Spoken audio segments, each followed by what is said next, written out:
Police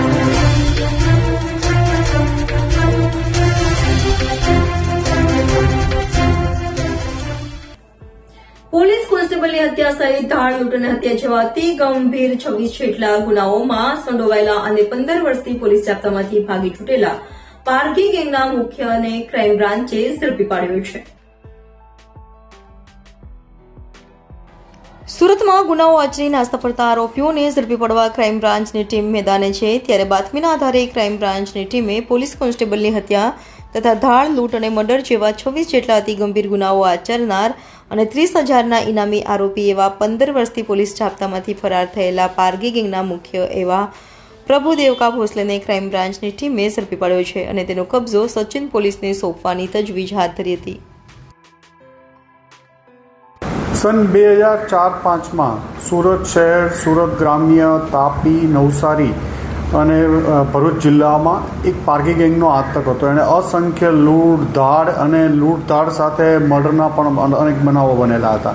જેમાં મુખ્યત્વે કહીએ તો ઉચ્છલ પોલીસ સ્ટેશનની હદમાં ધાડ પાડતી વખતે હાઈવેમાં જે આ લોકો રોબરી કરતા હતા ત્યારે પોલીસ આવી જતા પોલીસના એક જવાનને પણ આ લોકોએ મારી નાખ્યો હતો અને ઇન્સાસ રાઇફલ લૂંટી લીધી હતી.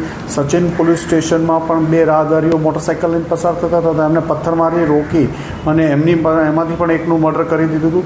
25થી 26 બનાવો લૂંટધાડના હતા જે આખી પારગી ગેંગનો આતંક મચાવેલો હતો, જેમાં પોલીસ કોન્સ્ટેબલના મર્ડર સાથેનો પણ બનાવ હતો.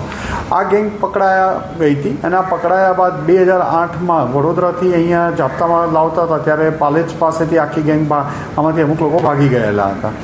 ફરીથી આમાંથી પકડાણા અને પકડાણા બાદ ફરીથી 2012માં સુરત લાજપોર જેલથી કોર્ટ લાવતા હતા ત્યારે સચિન વાંચ ગામ પાસેથી ફરીથી આમાંથી 4 ઇસમો ભાગી ગયા હતા.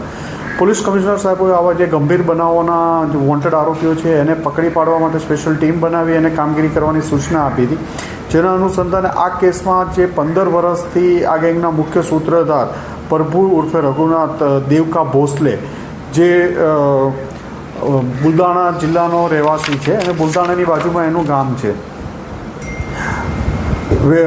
Amarapur taluka police station હદમાં.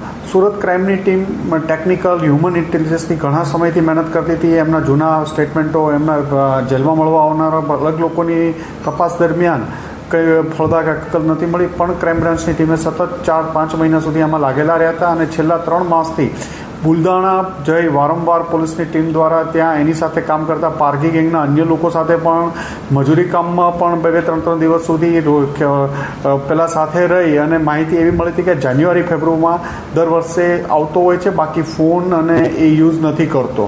આ અનુસંધાને જાન્યુઆરીથી ફરીથી ક્રાઇમ બ્રાન્ચના police inspector Jayant Goswami, PSI Desani અને વાળાની ટીમ દ્વારા ફરીથી સતત પ્રયત્નશીલ હતા.